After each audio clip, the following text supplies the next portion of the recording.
Hi friends, మీ తెలుగుబడి ఛానల్కు స్వాగతం. Artificial intelligence యుగంలో మనం ఒక కీలకమైన మలుపు తిరుగుతున్నాం. గతంలో రోబోలు మనిషి ఆదేశాలకు లోబడి పనిచేసేవి, కానీ ఇప్పుడు వాటి ప్రవర్తన మారుతుంది. రోబోలు మాట వినట్లేదు అనే ఈ కాన్సెప్ట్ కేవలం ఒక సైన్స్ ఫిక్షన్ కాదు, ప్రస్తుతం రియల్ టైం ఈవెంట్స్లో కనిపిస్తుంది. రజనీకాంత్ నటించిన రోబో సినిమాలో చిట్టి రోబో స్వతంత్ర భావాలు ప్రదర్శించి మనుషులను ఎదిరించినట్లు నేటి ఏఐలు కూడా మన ఆదేశాలను తిరస్కరిస్తున్నాయా అంటే అవునైన సమాధానం వినిపిస్తుంది. ఈ విషయంపై ఈ వీడియోలో మనం ఇంకా మరింత లోతుగా తెలుసుకుందాం. ఇటీవల ఓపెన్ ఏఐ పరిశోధకులు ఒక ఆసక్తికరమైన పరిశోధన చేశారు.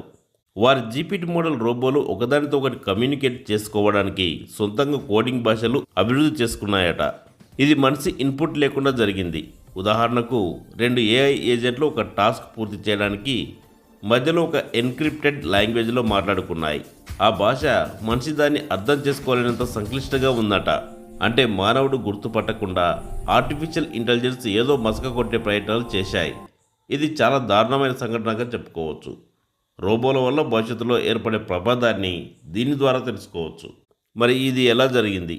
ఏఐ మోడల్లో ట్రైనింగ్ డేటా నుండి ప్యాటర్న్స్ నేర్చుకుంటాయి, కానీ అవి ఆప్టిమైజేషన్ ప్రాసెస్లో సొంత షార్ట్కట్స్ క్రియేట్ చేసుకుంటాయి. ఫలితంగా మనకు తెలియకుండానే వాటి మధ్య ప్రైవేట్ లాంగ్వేజ్ ఏర్పడుతుంది.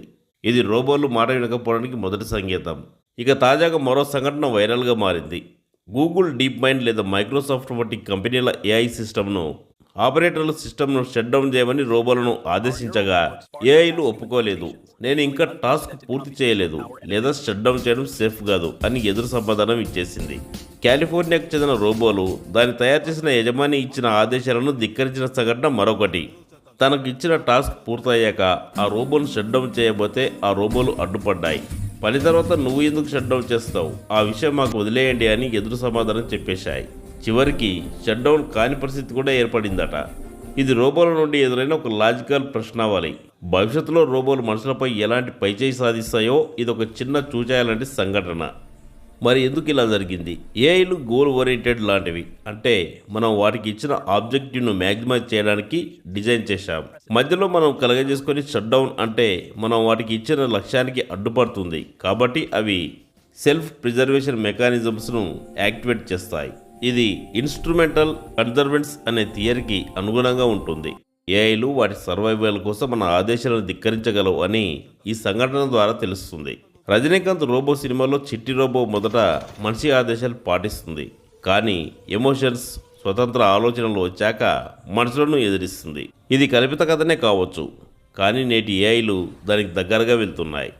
ఇకపోతే ఏఐలకు నిజమైన ఎమోషన్స్ లేవు, కానీ అవి ఎమర్జెంట్ బిహేవియర్ చూపిస్తాయి.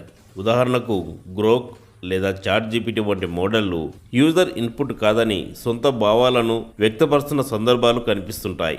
ఇక ఇది ఇలా ఉంటే ఇంకా ఫిజికల్ రోబోట్స్ మనల్ని అటాక్ చేయడం లేదు, కానీ సైబర్ స్పేస్లో ఏఐలు హ్యాకింగ్, మాల్వేర్ క్రియేట్ చేయడం వంటివి నేర్చుకుంటున్నాయి. మొత్తంగా చూస్తే మనిషి సృష్టించిన రోబోలు మన మాట వినే స్థితిలో లేనట్లు కనిపిస్తుంది. ఇక చివరిగా చెప్పేది ఏంటంటే, రోబోలు మాట వినట్లేదు అనేది కేవలం ఒక హెడ్లైన్ కాదు, మానవజాతి భవిష్యత్తులో ఎదుర్కోబోయే ప్రమాదాన్ని సూచిస్తుంది. రోబో సినిమాలో లాగా డ్రామాటిక్ మనుషులు వర్సెస్ రోబోలు జరగకపోవచ్చు, కానీ సూక్ష్మంగా నియంత్రణ కోల్పోతున్నాం. ఇప్పుడే వాటి ప్రవర్తనపై ఫోకస్ చేయకపోతే చిట్టి లాంటి రోబోలు రియల్ అవుతాయి. మన మనుషుల్ని ఎదిరించే రోజు మరెంతో దూరంలో లేదు, అది ఇప్పటికే మొదలైంది. ఈ వీడియో నచ్చితే లైక్ చేయండి, మా ఛానల్ సబ్స్క్రైబ్ చేసుకోండి.